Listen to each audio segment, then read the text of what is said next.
Olá pessoal, o tema da nossa aula de hoje é a Operação Calicut. É uma referência histórica bastante interessante. Parece que a Polícia Federal está se especializando, nesse tipo de nome de operação interessante, que diz respeito aí à maior derrota que Pedro Álvares Cabral, como comandante militar, teve lá na costa da Índia. Vamos lá, vamos tentar entender um pouquinho a respeito dessa questão. A Polícia Federal vem tocando a Operação Lava Jato, junto com outras operações conduzidas aí com autorização da Justiça, participação da Procuradoria-Geral da República, de Ministérios Públicos federal localizado nos estados, para poder tentar desarticular verdadeiras máfias que se instauraram dentro do poder público com a conivência de políticos de alto quilate da República para poder lesar os cofres públicos, literalmente lesar o patrimônio e a receita que é minha, que é sua, que nós pagamos de maneira muito suada através dos nossos tributos, do nosso trabalho. A gente vai poder observar que agora a Operação Calicut pega um amplo esquema de corrupção envolvendo um dos principais políticos do PMDB, que é o ex-governador do estado do Rio de Janeiro, Sérgio Cabral. Vamos lá, vamos tentar entender essa questão.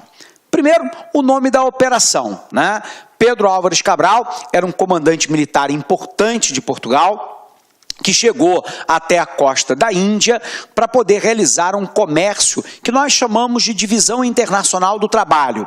Basicamente, comprar produtos que eram escassos na Europa, dentre eles, aqueles tradicionais que nós aprendemos nas aulas de história, cravo, canelas, especiarias, seda, tecido, mas também prata e outros produtos que eram vendidos com lucratividade de até 5.000% por embarcação.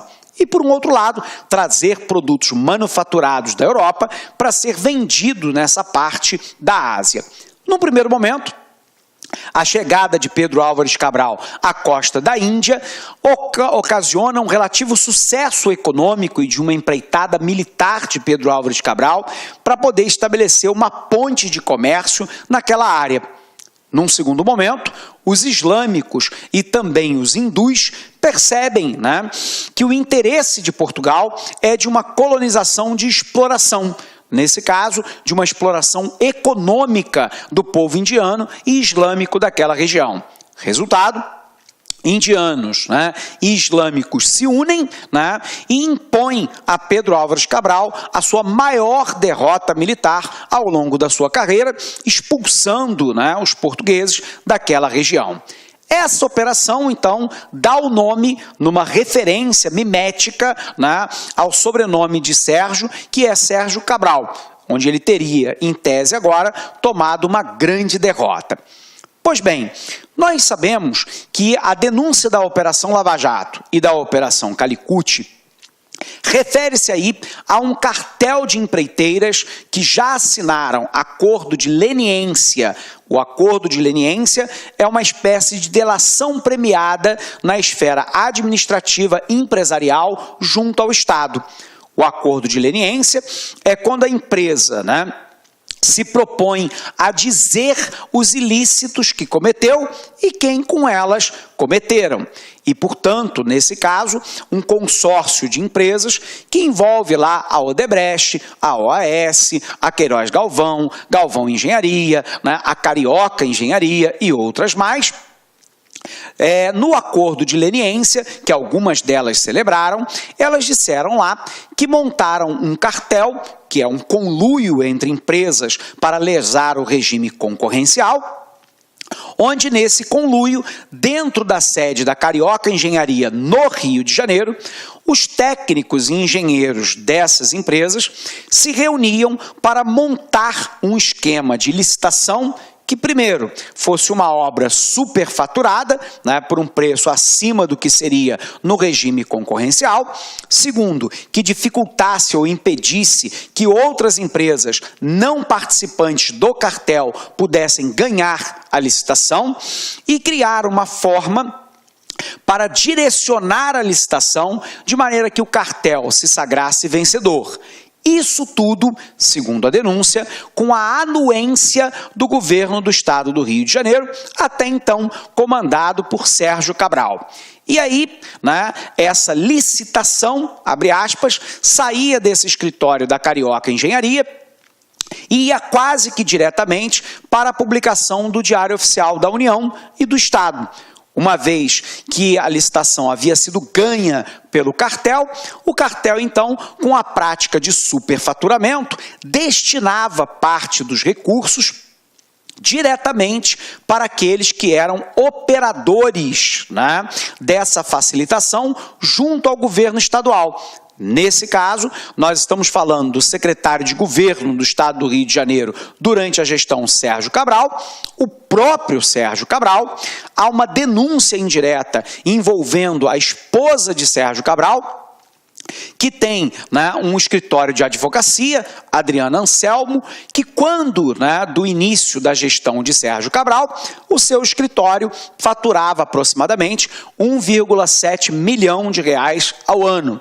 Ao final do governo Cabral, ela já faturava 18 milhões, quase 19 milhões. Ou seja, durante 8 anos de mandato de Sérgio Cabral, o faturamento sai de 1,7 milhão para quase 19 milhões. É um aumento de mais de 10 vezes em apenas 8 anos, né, de atuação. E o que chama a atenção é que os grandes clientes responsáveis por mais de 85% da receita, né, são exatamente empreiteiras e concessionárias de serviço público, para a qual Adriana Anselmo advogava na esfera administrativa e judicial interesses contra o próprio governo do estado do Rio de Janeiro.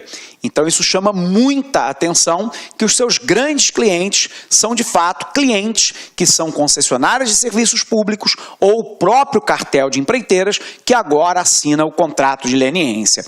Nesse contrato de leniência, as empresas disseram, né, os crimes que cometeram, né, de superfaturamento, de montagem de cartel, de aliciamento de agentes públicos, de pagamento de propina, de corrupção ativa e passiva e por aí vai, né? Assumem lá o pagamento, né, de tudo aquilo que teoricamente elas superfaturaram com multa por um período de tempo relativamente longo de pagamento.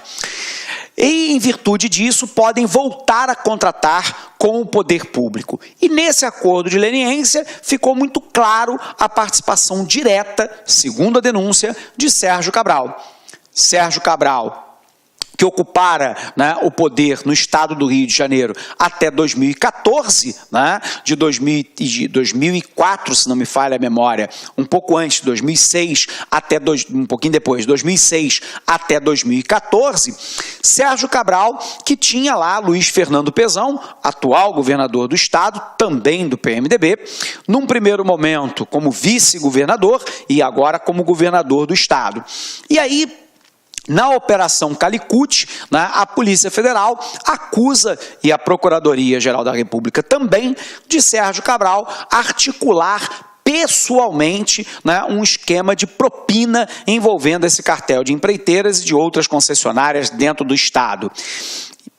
E a partir daí, ter gastos que são completamente incompatíveis com o seu salário de governador, né? Lembrando que Sérgio Cabral entra para a política através do PMDB pelas mãos de Antony Garotinho, que na época era do PMDB e atualmente é do PR, Partido da República, que por sua vez, Antony Garotinho também foi preso recentemente numa outra operação chamada Operação Chequinho, onde um juiz do Tribunal Regional Eleitoral acusa Antony Garotinho de cadastrar mais de 18 mil usuários do Cheque Cidadão em Campos, né, no norte do estado do Rio de Janeiro, base eleitoral do ex-governador, onde a mulher dele, Rosinha Garotinho, exercia o cargo de prefeita. Teoricamente, ele teria colocado mais de 18 mil para a base do cheque cidadão, nas vésperas dessa eleição, para poder eleger vereadores que são da base aliada do seu partido. Então, observe, né, que Sérgio Cabral entra na política pelas mãos de Antony Garotinho, que era do PMDB, hoje eles são inimigos políticos, né? Garotinho diz que tem um dossiê com todos os casos de corrupção do governo Sérgio Cabral no estado do Rio de Janeiro, mas ao mesmo tempo, né, não revela esse dossiê para as autoridades ou para a mídia de uma forma geral. Sérgio Cabral, né, concedeu ao longo do seu governo 150 bilhões de reais de isenções fiscais para empresas no estado do Rio de Janeiro, incluindo, né, isenção fiscal para termas, né, o que é altamente questionável, né, por si só, mas também para joalherias de luxo como a Gastern. A grande questão é que na joalheria H Stern, a diretora comercial prestou depoimento junto à Polícia Federal que Sérgio Cabral e a sua esposa Adriana Anselmo compravam rotineiramente joias pagando em dinheiro, em espécie, joias que chegavam a custar 100 mil reais cada uma. Sérgio Cabral também mantém, né, uma lancha que ele... Olá, meus amigos, e aí, gostou da aula do professor? Grande professor top de linha. Desculpa intrometer no seu vídeo, mas eu tenho que fazer isso. Olha, se você quer continuar assistindo esse vídeo, aliás, você quer fazer o curso completaço, SAP 2017, Secretaria de Administração Penitenciária, um curso super atualizado, competitivo, com mais de 150 videoaulas disponíveis para vocês, com o Personal Coach, que é o sistema, é o estudo em regime de metas. Todos os dias você vai ter uma meta de estudos até a véspera da prova. Então, convido vocês a acessarem o laconcurso.com.br. Esse curso custa apenas 10 mensalidades de R$30 e eu tenho certeza, mas olha, certeza, olhando olho no olho, se você cumprir as nossas orientações pedagógicas, lá no dia da prova, no dia 6 de agosto, você estará super competitivo, pode ter certeza disso. Tá certo, meus amigos? Espero vocês no like. Ah, já esquecendo, essa aula que você acabou de assistir, você quer o material de apoio, você quer o PDF dela? Então vai lá, acesse o site lá, concurso, clique lá em documentos, não vai pagar nada, pode ficar tranquilo, e você vai ter o material de apoio dessa videoaula. Tá certo, meus amigos? Então espero vocês aqui no LAC. Forte abraço, fui, obrigado, tchau. Clique lá.